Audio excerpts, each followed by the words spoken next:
High level के हैं, relatively ऊपर लेवल के हैं, जो आपने कल पढ़े हैं उनसे थोड़े ऊपर लेवल के हैं। तो वन बाय वन स्टार्ट करते हैं। कहाँ तक आपने कर लिया पहले मुझे ये बता दो, कहाँ तक कवर अप कर लिया, कहाँ तक हो गए हैं, क्या हो गया दोनों काम Sir, वाले? हाँ बोलो बोलो। Till till 13th I have done. पूरा 13 तक सारे कवर अप हो गए, कोई भी डाउट नहीं है, एग्जाम्पल्स में कोई भी डाउट नहीं है, कंप्लीट है। Yes, sir. चलो गुड। बाकी दोनों जनों को 13th एग्जाम्पल तक कोई डाउट है तो बताओ, वरना उसके आगे लेवल वाले में करवाता हूँ जो थोड़े एडवांस है, थोड़े एडवांस वर्जन के क्वेश्चन हैं। 13th एग्जाम्पल तक कोई डाउट है? कोई डाउट कुछ पूछना है जल्दी से पूछ लो। अनंत उत्कर्ष दोनों में से किसी को कोई भी डाउट हो क्वेश्चन नंबर 13th तक पूछ लो, वरना आगे डिस्कस करते हैं फिर। बताओ बताओ बताओ बताओ मेरे बेटे बताओ, डाउट है तो बताओ वरना आगे बढ़े। हाँ बोलो, कोई डाउट नहीं है? हाँ नो सर। चलो गुड। अब आगे आ जाते हैं। इसके बाद एक क्वेश्चन मैं आपको इंपॉर्टेंट करवा रहा हूँ, नोट करिए। Calculate the mass of a substance A, calculate the mass of a substance A, calculate the mass of a substance A which in gaseous forms occupies, which in gaseous form occupies 10 decimeter cube, which in gaseous forms occupies 10 decimeter cube, 10 decimeter cube at 27 degrees Celsius and 700 millimeter pressure, at 27 degrees Celsius and 700 millimeter pressure, full stop. The molecular mass of A is, the molecular mass of A is 60 gram. The molecular mass of A is 60 gram. Question करना बात की बात है, पहले इस question का मतलब कौन समझा सकता है मुझे? इस क्वेश्चन का मतलब कौन बता सकता है? ये क्वेश्चन बोल क्या रहा है? What is the interpretation of the given question? क्या मतलब है क्वेश्चन का? जिसको भी पता है बता सकता है। क्वेश्चन का इंटरप्रिटेशन क्या है, क्या कहना क्या चाह रहा है, क्वेश्चन का मतलब क्या है? ट्राई तो करो, बोलो। Sir, एक बार क्वेश्चन रिपीट कर दो। बेटा लिखो जरा जल्दी से लिखना। Calculate the mass of a substance A, capital A, calculate the mass of a substance capital A which in gaseous forms, which in gaseous form occupies 10 decimeter cube, 10 decimeter cube at 27 degrees Celsius and 700 millimeter pressure, and 700 millimeter pressure, full stop. The molecular mass of A is, the molecular mass of A is 60 ग्राम, 60 ग्राम। मतलब कौन बता सकता है? Any one of you, कौन मतलब बता सकता है? पहले गिवन डेटा लिख लेते हैं कि 10 डेसीमीटर की वॉल्यूम वो ऑक्यूपाई करता है 700 मिलीमीटर प्रेशर पर, और साथ में टेम्परेचर कितना आपको बोला जा रहा है? 27 डिग्री सेल्सियस पर। इसको हर बार हम कंप्लीट कर लेते हैं, क्या नाम है, कन्वर्ट कर लेते हैं केल्विन में, which will come out to be 300 kelvin. तो ये आपको डेटा गिवन है और बताया जा रहा है, आपको पूछा जा रहा है कि इसका मास बताओ कितनी वॉल्यूम का, 10 डेसीमीटर क्यूब का आपको मास बताना है। 10 डेसीमीटर क्यूब वॉल्यूम का मास आपको बताना है। क्वेश्चन क्या है, क्या रहा है, समझ में आया? पहले नहीं समझ में आया इतना टाइम वेस्ट मत करो, सुनो बात को। एक गैस है, बाई चांस कभी फंस जाएगा तो रफ के अंदर इसका इंटरप्रिटेशन बना लिया करो। एक गैस है जो एक कंटेनर में बंद है, कह रहा है इसकी जो वॉल्यूम है ये आपको बोली गई है 10 डेसीमीटर क्यूब, और ये 10 डेसीमीटर क्यूब वॉल्यूम किस कंडीशन पर ऑक्यूपाई कर रहा है? आई अगेन रिपीट, ये 10 डेसीमीटर क्यूब वॉल्यूम किस कंडीशन पर ऑक्यूपाई कर रहा है? कि सर जब प्रेशर इतना है और जब टेम्परेचर इतना है।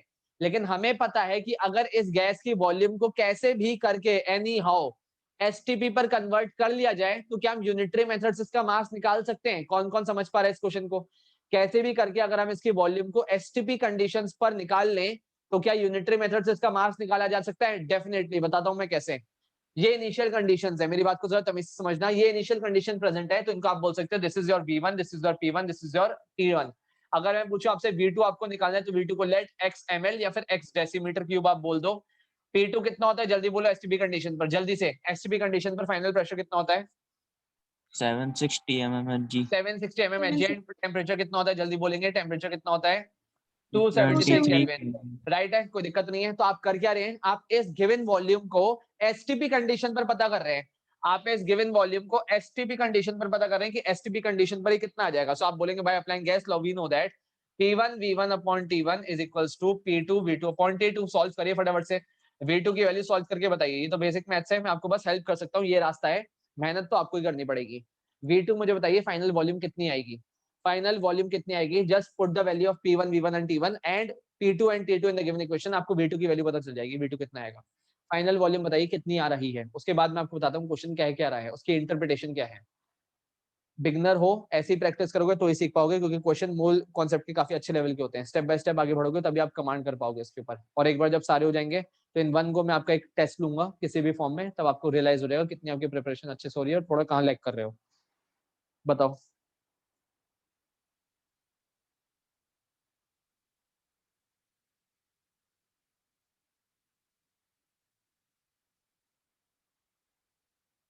बताइए बताइए बताइए। सर 8.38 आ रही है। 8.38 डेसीमीटर क्यूब मान लेते हैं, ऐसा इश्यू जो कह रही हो बिल्कुल ठीक है, और and this comes out to be 8.38 decimetre cube. मतलब एसटीपी कंडीशन पर ये गैस 8.38 डेसीमीटर क्यूब ऑक्यूपाई करेगी, ठीक है, कोई दिक्कत नहीं है। अब मुझे इस 8.38 डेसीमीटर क्यूब का मास पता करना है, क्योंकि उसने बोला क्या है, find the mass of the find the mass of the given gas which at these conditions occupy this much volume. लेकिन पहले हमने इस वॉल्यूम को किस में कन्वर्ट कर लिया, एसटीपी कंडीशन पर। जरा मुझे सोच समझ के जवाब देना, ये आपकी लोअर स्टैंडर्ड की पढ़ाई है, 4th 5th स्टैंडर्ड या फिर 6th 7th स्टैंडर्ड की। गैस का कौन सा पैरामीटर वेराई करता है जो उसका खुद का नहीं होता, और गैस का कौन सा पैरामीटर कांस्टेंट होता है। आपने 3 स्टेट्स ऑफ मैटर बचपन से ही पढ़ी होंगे, सॉलिड, लिक्विड एंड गैस। तो गैस की कौन सी प्रॉपर्टी वेरिएबल होती है और कौन सी प्रॉपर्टी कांस्टेंट होती है, बताइए मुझे।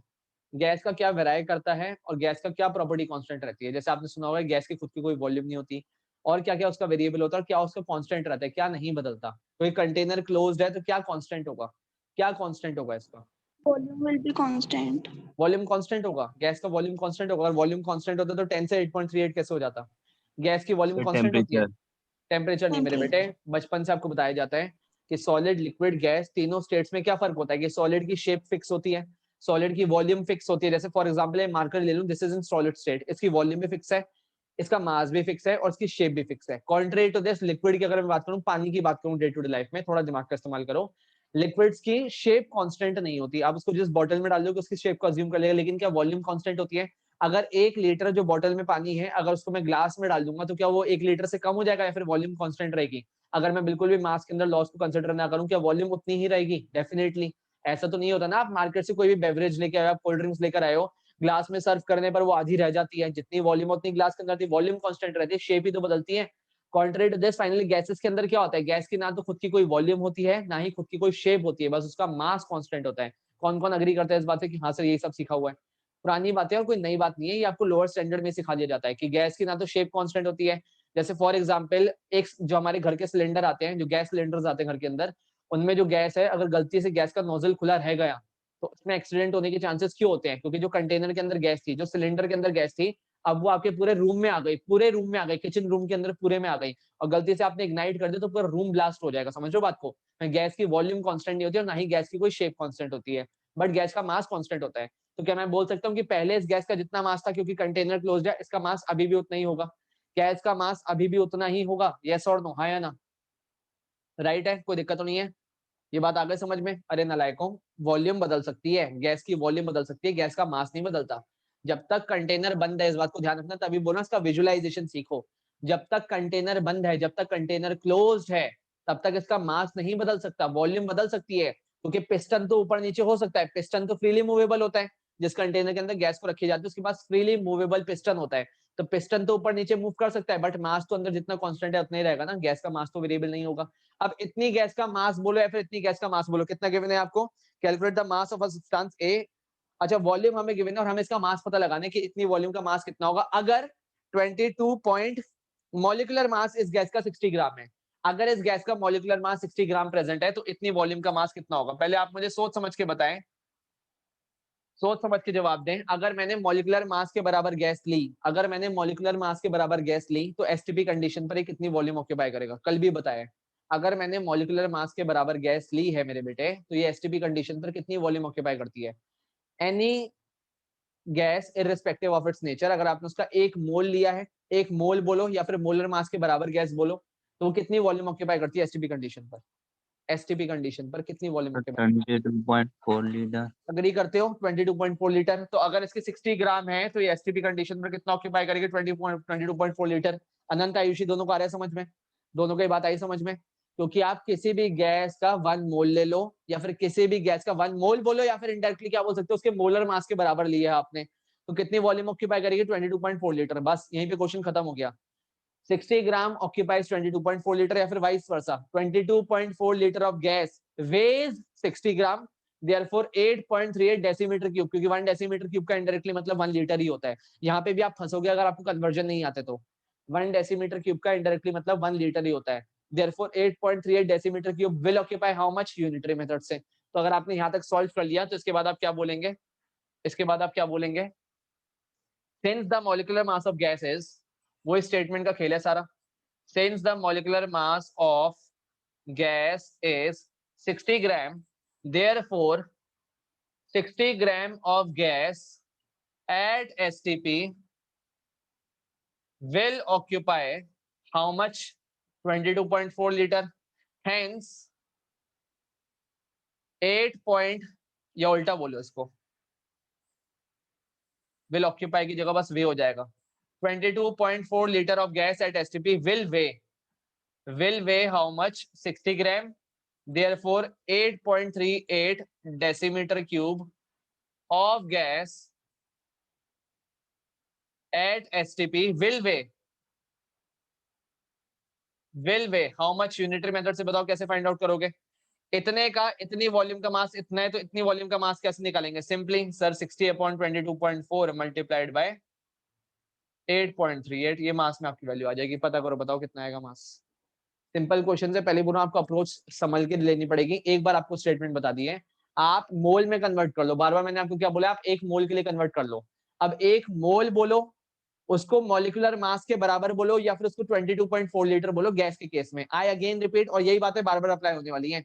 आप किसी भी गैस का 1 मोल बोलो, या फिर 1 मोल की जगह उसका मॉलिक्यूलर मास बोलो, और प्रेफरेबली मोलर मास, और ज्यादा से ज्यादा आप उसको बोल सकते हो 22.4 लीटर। ये तीनों का मतलब एक ही है, तीनों बातों का मतलब एक ही है, सिनोनिमस है एक दूसरे के रिस्पेक्ट। सॉल्व करो बताओ कितना आएगा ग्राम में, सॉल्व करिए और बताइए ग्राम में कितना आंसर आएगा। सही होगा तो बता दूंगा, गलत होगा तो देख लेंगे फिर। बोलो बोलो।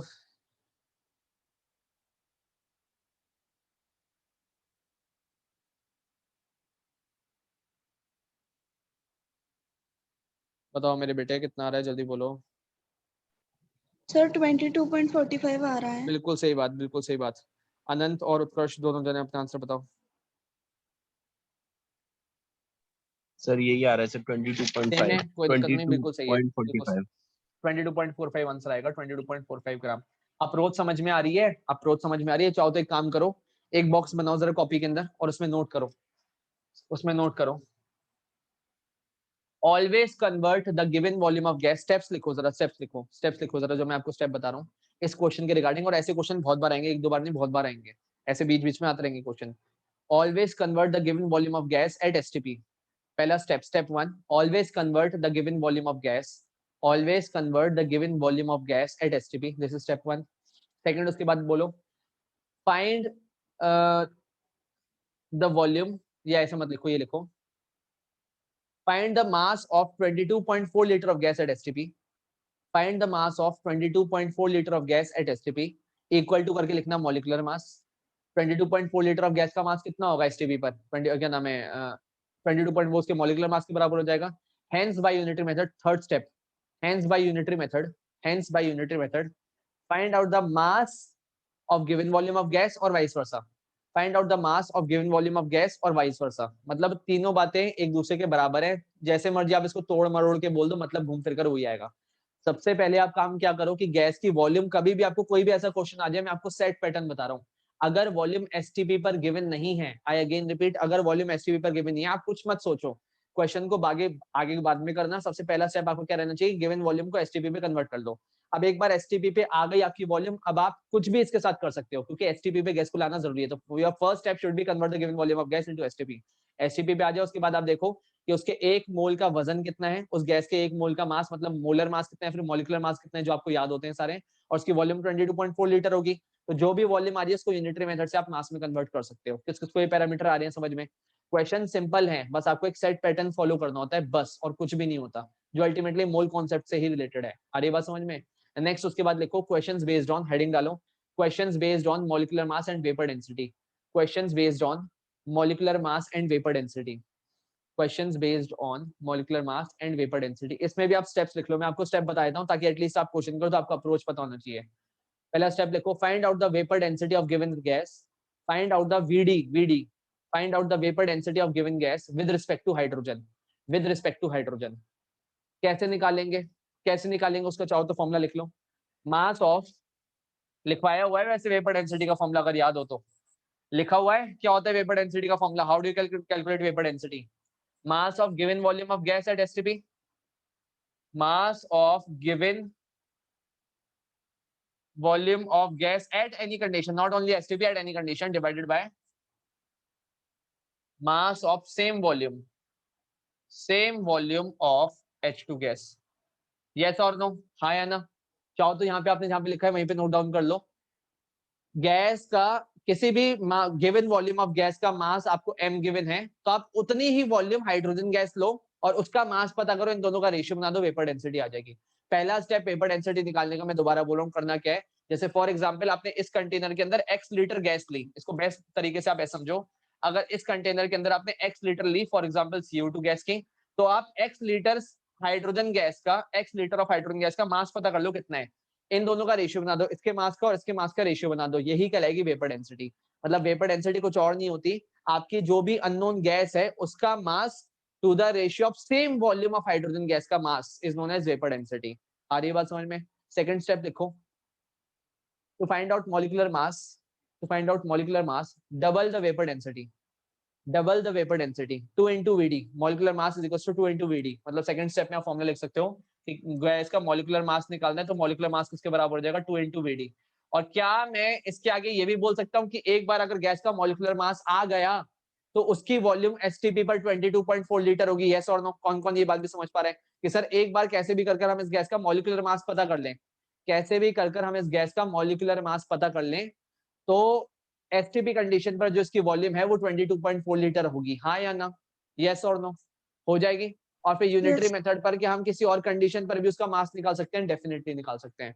जैसे आप एक क्वेश्चन नोट डाउन करो, calculate the vapour density and molecular mass of CO2, दोनों चीजें निकालनी है, मतलब दोनों स्टेप्स आपको फॉलो करने हैं। Calculate the vapour density and molecular mass of CO2 if 200 ml of the gas, if 200 ml of the gas at STP weighs, if 200 ml of the gas at STP weighs 0.40 gram, 0.40 gram, लिख लिया।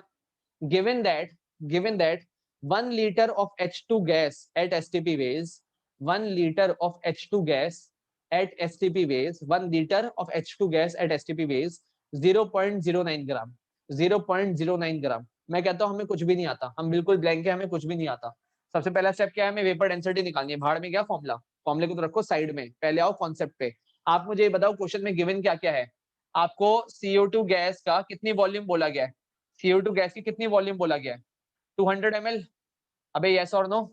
200 ml। Yes sir. और 200 ml का मास आपको कितना बोला गया, 0.04 ग्राम, 0.04 ग्राम। और हमें हाइड्रोजन गैस की वॉल्यूम कितनी बोली गई, 100 ml, जिसको इनडायरेक्टली आप बोल सकते हो 1000 ml, 1 लीटर या फिर 1000 ml। और इसका मास आपको कितना बोला गया है, 0.09 ग्राम। सबसे पहला स्टेप क्या होना चाहिए, क्या मुझे दोनों की वॉल्यूम को कंपेरेबल बनाना चाहिए, क्योंकि दोनों की वॉल्यूम सेम लेनी पड़ेगी हमें, तब हम मास को कंपेयर कर सकते हैं। कौन कौन समझ पा रहे हैं इस बात को कि सर दोनों की वॉल्यूम सेम करने के बाद ही आप कंपेयर कर पाओगे, दोनों की वॉल्यूम को सेम लेवल पर लाने के बाद ही आप कंपेयर कर पाओगे। तो आपके पास दोनों चॉइस है, आपको मैं दोनों चॉइस दे रहा हूँ।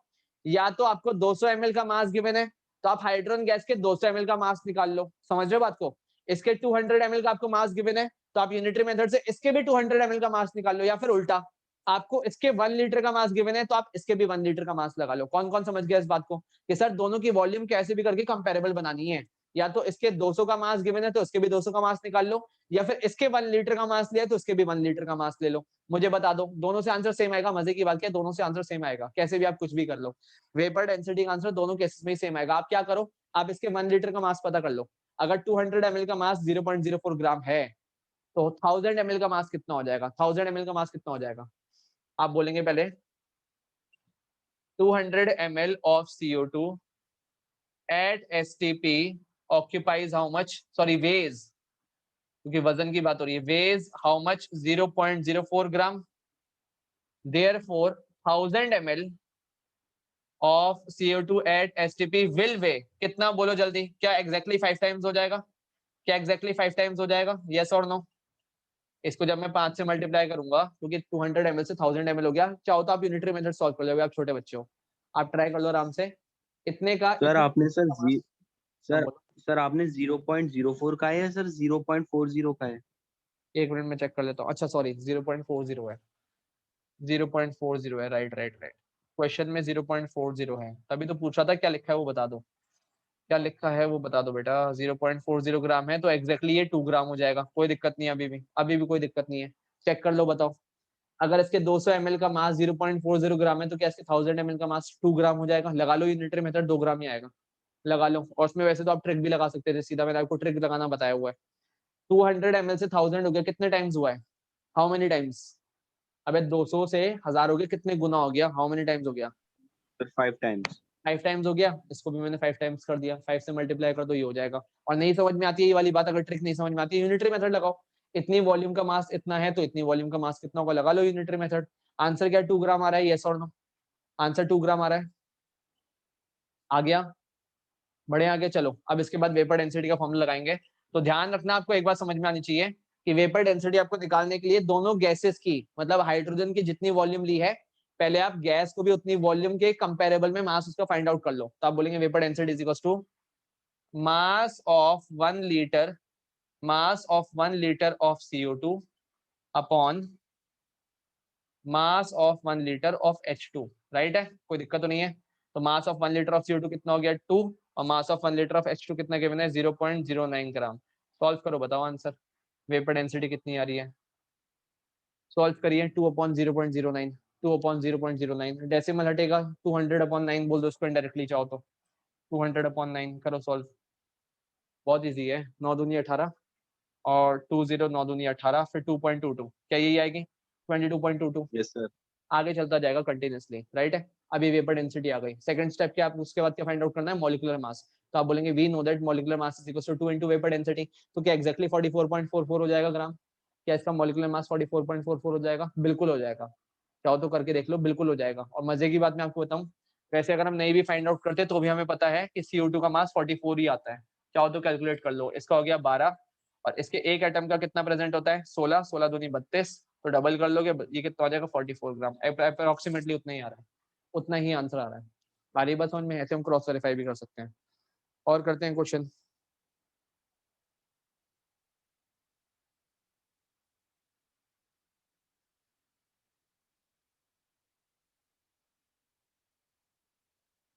और करवाते हैं, रुको रुको मैं बताता हूँ, वही वाले करना, अपने आप से नहीं करोगे आप।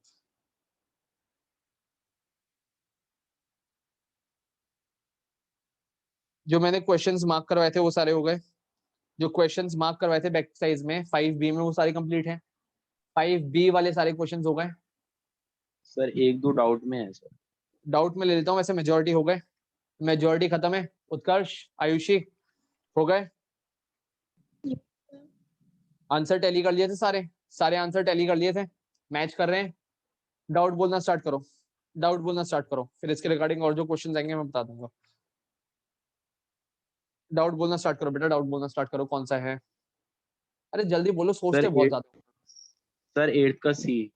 8 का C, calculate the number of molecules in 1 kg of calcium chloride. आओ जरा सॉल्व करें। 8 से पहले कोई डाउट तो नहीं है? आयुषी, उत्कर्ष, 8 से पहले कोई डाउट तो नहीं है? उल्टा मत चलना, रिवर्स कोई नहीं चलेगा। 1 kg ऑफ कैल्शियम क्लोराइड के अंदर क्या निकालने हैं? क्या निकालने को बोल रहे हैं? नंबर ऑफ मॉलिक्यूल्स, एग्जैक्टली, कोई दिक्कत नहीं है। कैल्शियम क्लोराइड गिवन है तो पहले तो आप कैल्शियम क्लोराइड का फॉर्मूला लिख लो, CaCl2, ठीक है, कोई दिक्कत नहीं है, CaCl2। उसके बाद आप बोलेंगे पहले इसका मॉलिक्यूलर मास बताओ मुझे कितना होगा। Molecular mass of CaCl2 is equal to how much? 35.5, just double कितना हो गया? 71, और 71 और 40 मिलकर कितने हो जाएंगे? जल्दी बोलो। 111 ग्राम, यस और नो? 111 ग्राम, अबे यस और नो? Yes sir. इसका 40 हो गया, 35.5 का डबल कर दो, 35.5 का डबल कितना होता है? 71, 71 एंड 40 कितना हो जाएगा? 110, 111 एग्जैक्टली, राइट है। तो इसके बाद आप बोल सकते हो yes sir. 111 gram of calcium chloride contains how many molecules? कोई बताना चाहेगा? क्योंकि इसका मॉलिक्यूलर मास है, इसके अंदर कितने मॉलिक्यूल्स होंगे? अगर आपने इस सब्सटेंस का मॉलिक्यूलर मास के बराबर अमाउंट लिया है तो इसके अंदर कितने मॉलिक्यूल होंगे? सर हाँ जी बोलो। 6.023 into 10 to the power 23. Exactly बहुत बढ़िया बहुत बढ़िया। दोनों जनों का आंसर नहीं आया, मतलब उनको गड़बड़ है कुछ इस कॉन्सेप्ट में। मैं आपको बार बार एक बात बोल रहा हूँ, बार बार एक ही बात बताई जा रहा हूँ। आप किसी सब्सटेंस का 1 मोल लो, उसका जो वजन होता है वही उसका मॉलिक्यूलर मास कहलाता है, वही उसका मॉलिक्यूलर मास कहलाता है, और उसके अंदर नंबर ऑफ मॉलिक्यूल्स Na के बराबर होते हैं। एक बार बता दिए, बार बार वही कंसेप्ट आ रहा है बार बार। आप किसी सब्सटेंस का 1 मोल लो तो उसका जो मास में आएगा, जो मास में पैरामीटर आएगा वो उसका मॉलिक्यूलर मास कहलाएगा, उसके अंदर नंबर ऑफ मॉलिक्यूल्स Na होंगे।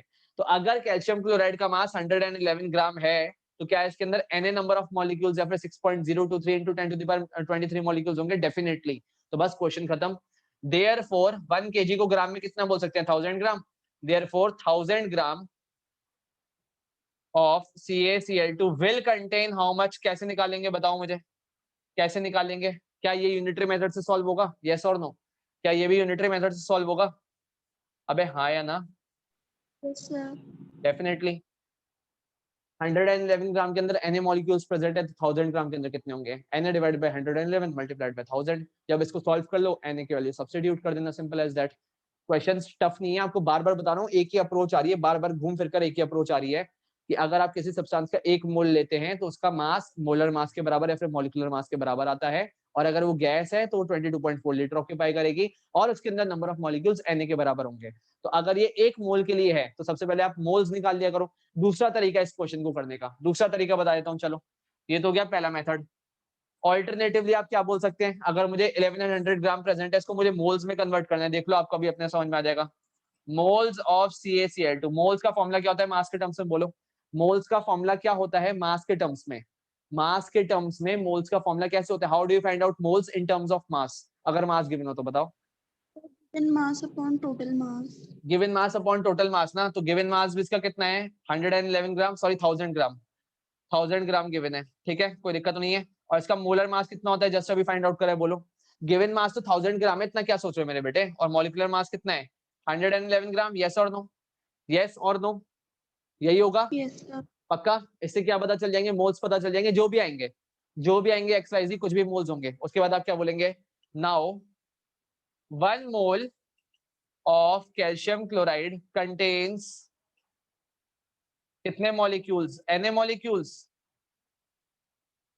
देयरफॉर जो भी इसकी वैल्यू आएगी 1000 अपॉन 111 विल कंटेन कितने मॉलिक्यूल्स? सॉल्व करोगे इनडायरेक्टली घूमकर बात वही आने वाली है, बिल्कुल सेम वही बात आने वाली है। आप कैसे भी कैलकुलेट कर लो, आप कैसे भी कैलकुलेट कर लो, तब भी आपके नंबर ऑफ मॉलिक्यूल्स वही आएंगे। क्या ये बात आ रही है समझ में? क्या ये बात क्लियर है? आ गया समझ में क्या करना है? यस और नो मेरे बेटे? दोनों तरीके मैंने आपको, Yes. दोनों अप्रोच बता दिए हैं। मैं आपको बार बार बोल रहा हूँ, बेस्ट तरीका क्या है? पहले आप मोल्स निकाल लो, मेरी बात मानो, एक मेथड पे स्टिक रहो। आप नंबर ऑफ मेथड ज्यादा दिमाग में रखोगे, आपके दिमाग में कंफ्यूजन आएगा। एक मेथड पे स्टिक रहो। और मैंने कल क्या बोला था? सबसे पहले क्या करा करो? सबसे पहले क्या करा करो बताओ मुझे? सबसे पहले क्या कर लिया करो? बोलो, कल क्या बताया था? What should be done initially? सबसे पहले क्या करना चाहिए? सबसे पहले मोल्स निकाल लें, यही बताया था कि सबसे पहले मोल्स निकाल लिया करो। तो गिवन मास को मोलर मास से डिवाइड कर नंबर ऑफ मोल्स आ जाएंगे। उसके बाद यूनिटरी मेथड लगा लिया करो कि एक मोल्स के अंदर Na मॉलिक्यूल्स होते हैं, तो इतने मोल्स के अंदर कितने मॉलिक्यूल्स होंगे। बेस्ट है आप इस मेथड पे स्टिक रहो कि पहले मोल्स निकालेंगे, उसके बाद जिसमें भी कन्वर्ट करने को लेगा यूनिटरी मेथड अप्लाई कर लेंगे। और बोलो डाउट, और बोलो मेरे बेटे डाउट, और सर बोलो। मुझे 5A का पूछना है। कौन सा? सर 5A एक्सरसाइज का पूछो पूछो पूछो। सर 19 और 20। 19 और 20 उल्टा क्यों जा रहा है भाई? उल्टा क्यों जा रहा है?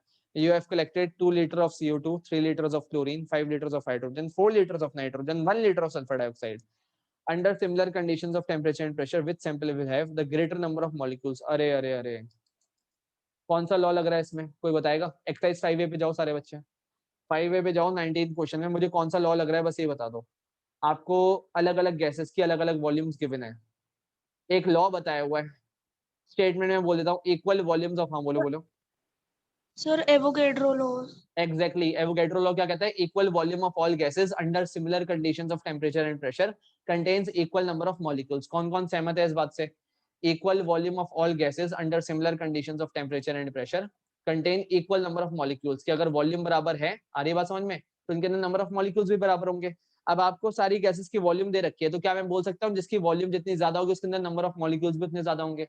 जिसके अंदर वॉल्यूम Yes, sir. ज्यादा होगी, उसके अंदर नंबर Sir. ऑफ मॉलिक्यूल्स भी उतने ज्यादा होंगे। तो बस कंपेयर कर लो।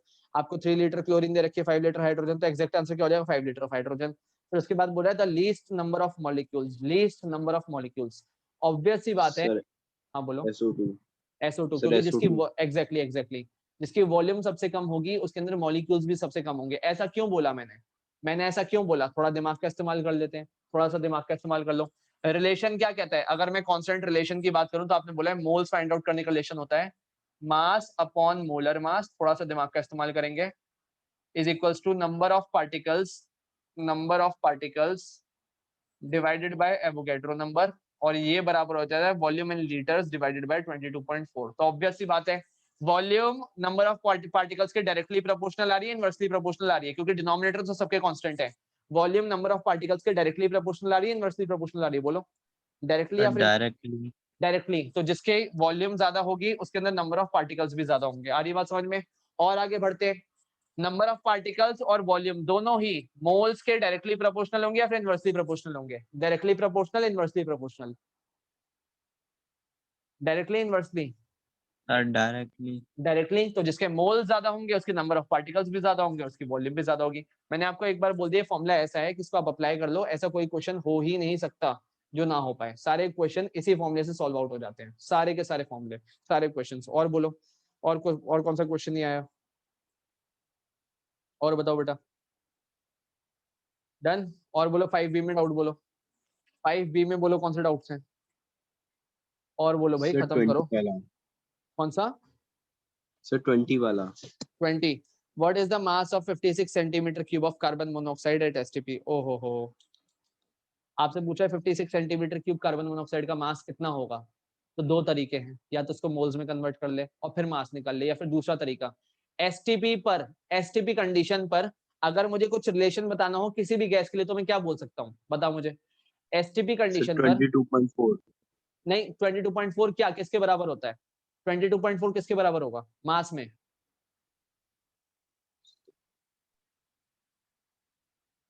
किसी भी गैस के लिए अगर आपने एसटीपी पर 22.4 लीटर लिया तो मास में क्या उसके मॉलिक्यूलर मास के बराबर होगा?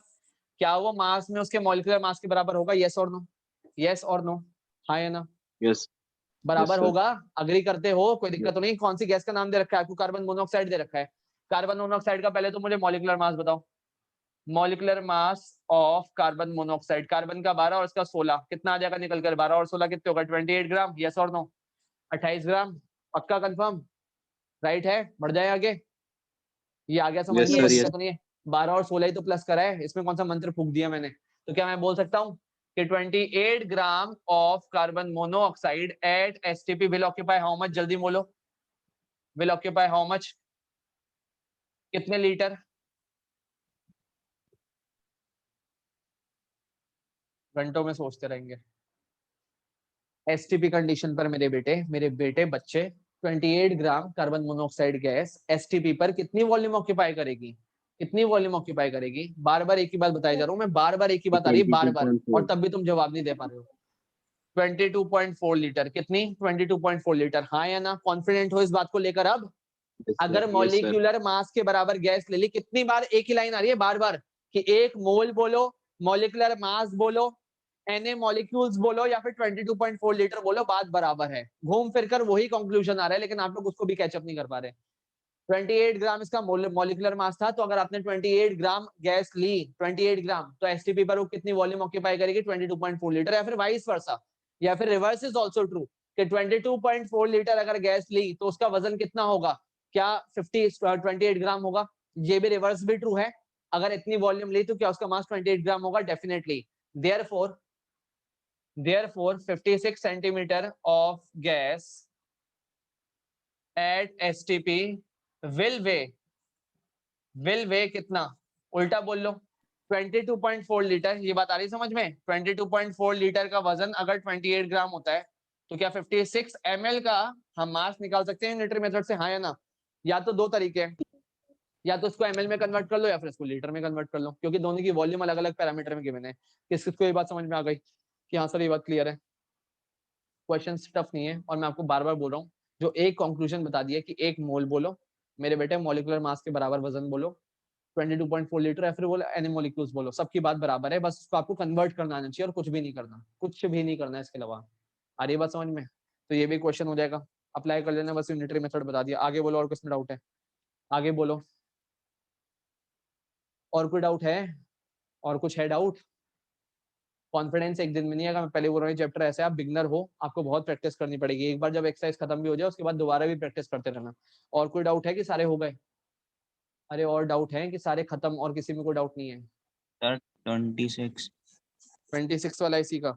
An unknown gas shows a density of 3 ग्राम पर लीटर at इतना। What is the gram molecular mass of the gas? Hint दे रहा हूँ मैं, अपने आप ट्राई करना। क्वेश्चन को जरा पढ़ लो, क्वेश्चन नंबर 26 को, कि एक अननोन गैस है जिसकी डेंसिटी 3 ग्राम पर लीटर है, 3 ग्राम पर लीटर है इस कंडीशन पर। तो क्या पहले मैं 1 लीटर कह रहा है, जो 3 ग्राम गैस है वो 1 लीटर के बराबर होती है गिवन कंडीशन पर। अब सोच के बताओ, ऐसा क्वेश्चन जस्ट अभी करवाया है, सबसे पहला काम इस गैस के लिए आप क्या करोगे? सबसे पहला काम, सबसे पहला काम इस गैस के लिए सबसे पहला काम क्या करोगे? अभी लिखवाया है मैंने बॉक्स में, 3 स्टेप लिखवाए हैं। फर्स्ट स्टेप क्या करोगे आप सबसे पहले? Sir, we will convert it into STP. Exactly क्या निकाल लेंगे? एसटीपी पर क्या निकाल लेंगे? उसका एसटीपी पर उसका क्या सर निकाल लेंगे? वॉल्यूम। वॉल्यूम निकाल लेंगे। और क्या उस वॉल्यूम का मास भी 3 ग्राम होगा, हाँ या ना? क्या उस वॉल्यूम का मास भी 3 ग्राम होगा? Yes sir. जो हम निकालेंगे वॉल्यूम एसटीपी से, क्या उसका मास भी 3 ग्राम होगा? यस सर, क्योंकि मास तो नहीं बदलेगा।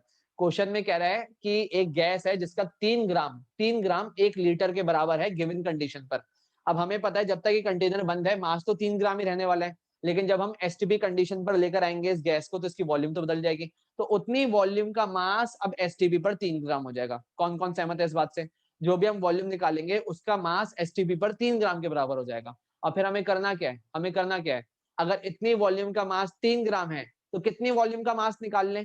अगर मॉलिक्यूलर मास चाहिए तो कितनी वॉल्यूम का मास निकाल लें? एक्स वॉल्यूम का मास अगर 3 ग्राम है तो कितनी वॉल्यूम का मास हम निकाल लें जिससे हमें मॉलिक्यूलर मास पता चल जाए? कितनी वॉल्यूम, वो स्टैंडर्ड वॉल्यूम कितनी है जिसका मास निकालने से मॉलिक्यूलर मास पता चल जाता है? वो स्टैंडर्ड मेरे बेटे, वो स्टैंडर्ड वॉल्यूम कितनी है? 22.4 लीटर। बार बार वही बात आ रही है, बार बार वही बात आ रही है। समझ पा रहे हो अनंत, आयुषी? आ रहा है समझ में? समझ में आ रहा है? Yes. सेम वही अप्रोच का क्वेश्चन है जो जस्ट अभी करवाया है। पहले आपने क्या करा, गिवन वॉल्यूम को एसटीपी वॉल्यूम पर कन्वर्ट कर लिया, लेकिन उसका मास नहीं बदलता। मल्टीपल टाइम बोल रहा हूँ, गैस की वॉल्यूम बदल जाती है लेकिन जब तक कंटेनर बंद है गैस का मास नहीं बदलता। तो आप बोलेंगे एक्स वॉल्यूम का मास अगर 3 ग्राम है तो 22.4 लीटर का जो मास होगा वही तो उसका मॉलिक्यूलर मास हो जाएगा। ऐसे ही आप इस गैस का मॉलिक्यूलर मास निकाल लेंगे, जिसको आप ग्राम मॉलिक्यूलर मास भी बोल सकते हैं, मतलब molecular mass expressed in terms of gram. ठीक है, खत्म करना। एक काम करो, आज 5B एक्सरसाइज में जो भी क्वेश्चंस बचे खत्म कर लेना। और जो मैंने वर्कशीट शेयर करी थी उसमें बस लास्ट के जो 3-4 क्वेश्चन है शायद वो आपको नहीं आएंगे, उनके अलावा बाकी क्वेश्चन सारे आप ट्राई करना। इतना कर दोगे, मैं जेन्युइनली बोल रहा हूँ, this is more than enough आपके बोर्ड्स के लिए। इससे ज्यादा ऊपर लेवल के क्वेश्चंस करने की कोई नीड नहीं है। बहुत हो गए ये क्वेश्चन, ये बहुत काफी है, बहुत काफी है। इनसे ज्यादा ऊपर लेवल के क्वेश्चंस नहीं आते। आ रही है बात समझ में? और फिर कल हम एम्पेरिकल फॉर्मूला स्टार्ट कर देंगे। कल क्लास होगी कि नहीं, that I will inform you on group.